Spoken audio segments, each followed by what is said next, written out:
pastor ahụ nọkwa nga ahụ ọkwa gaiman ọkwa gaiman o nwere nke nọ na YouTube ebe sọsọ akwa ndị mmadụ anaghị adashi ya gift na adashi ya na-ele ya ọ na-ebe akwa ya chili anya elu ya ebe ya chili anya elu ya chituo ya na-ebe ya eghe ma ọnụ oghe ndị mmadụ the anointing is too much, the anointing is too much. Pastor ha nọrọ na stream, pastor ha nọrọ na YouTube na stream gị na watch ya.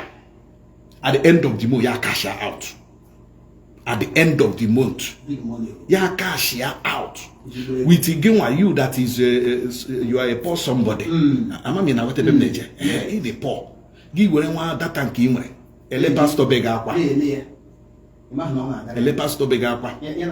Adam na what the manager. That pastor writes the latest bands in town. That pastor writes the latest bands in town.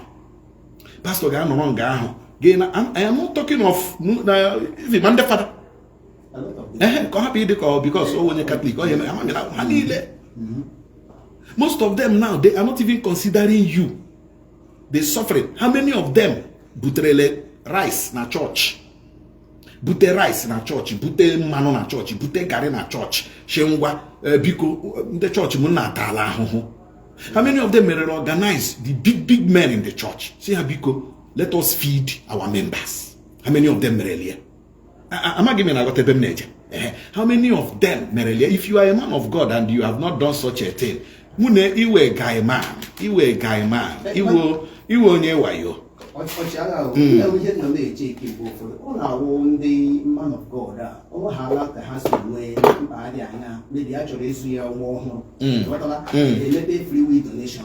And when you not usually have to see it number. Maybe free will donation. My money, I don't know you too. Now, fasting and prayer. Fasting and prayer. When he can say, ego le ko geri ime onye otu anya fibroid surgery ego le ko geri ime onye otu anya this major operation actually ime ego le ko geri this family ụlọ ha bụrụ ọkụ ma this family na-enweghị ụlọ ego le ko geri rụtara 2 bedroom ma 1 bedroom ma half bedroom.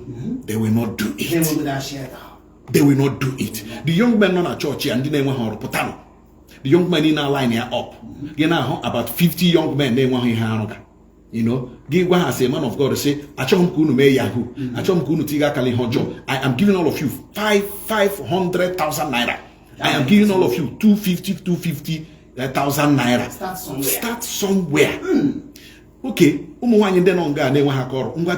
we are bringing people that will teach you. Beshe me cake, beshe me nail, beshe hajishi, beshe menta, beshe mimo. How many of you men of God have done it? But every Sunday, ne were strong.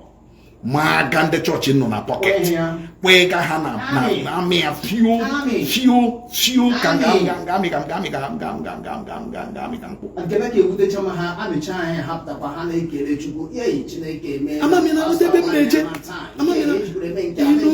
you know, so it is high time. Anyone who wouldn't then I got church. Which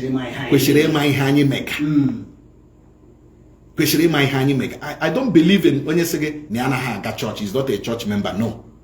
There must be where you commune with God. Okay, a place you commune with God, either in your room anyway, or in a place you just map out in your house. You commune with your God. Because so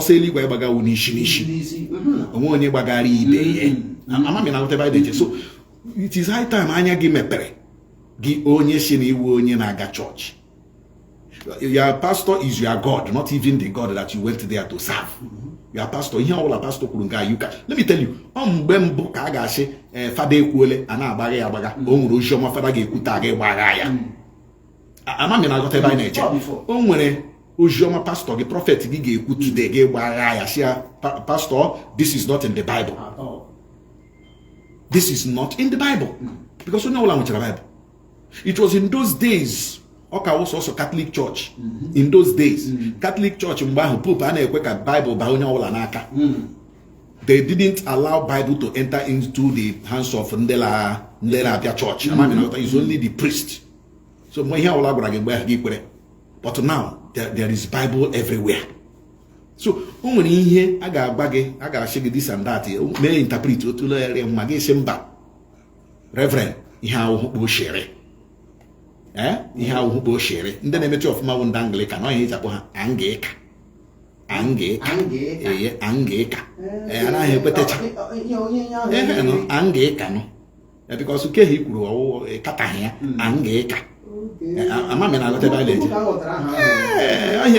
ihe eji kpọ ha Protestants, ihe eji kpọ ha Protestants anaghị ekwe gị kwuo ha agbaghị lekwa otu o shere na akwụkwọ nsọ. Amami na agụta ebe a na-eje ọwụ ihe ọjọọ, ọ dịkwa mma because all from Anglican na ka chọọchị shizi bịa gbasawazịa yes mụbama yes enwewezie branches of church. So ihe anyị na-ekwu wee bụrụ na ọ dị mkpa na mgbede amaghị na ihe mmụọ nsọ ji si m kwuo okwu a, mana I believe na ị kwesịrị ịma ya that when you are watching a man of God na social media, na YouTube ye demonetized, Facebook na-akwụ ya ụgwọ, na Facebook ye demonetized, Facebook na-akwụ ya ụgwọ, na Twitter ya ọ na-eri ego, you know, ilecha ị na-ele ya millions na-aba agala akaụntụ ya, emechakwa ya baa na the latest Benz na-epepe gị ya eti ga-egwu Chinyere Udoma eze abata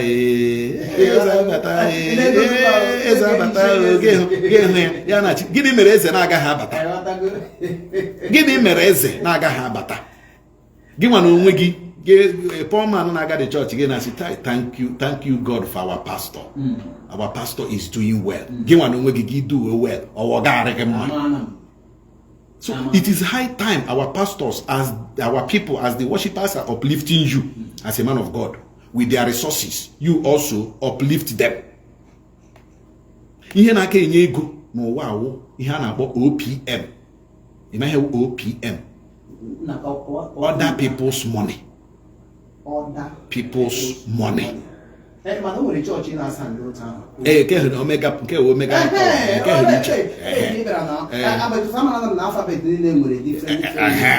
so OP other people's money. Give in the church like 500 people now. And in the Jiriwa 1,000 onyinye. Away go.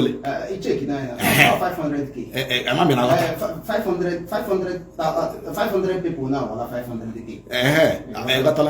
Pastor will like a life. Then I be a quick way that nobody had to remain at church, and the Holy Spirit has directed that when they gain you 5,000 hapata, they gain you 10,000 hapata, they gain you 1 million hapata. Mother when kept 1 million as led by the Spirit. Mother when kept 500,000 as led by the Spirit. Then on day 2,000, 20,000 I can't, 100,000 I can't. Pastor Obulabeg. OPM. Other people's money. Pay church. Every site they buy a man. I got my church KJ. Njem again. Hello, the church in Jim MC lecturer machine in Jim church. Ole no, that's Ole high Jim church.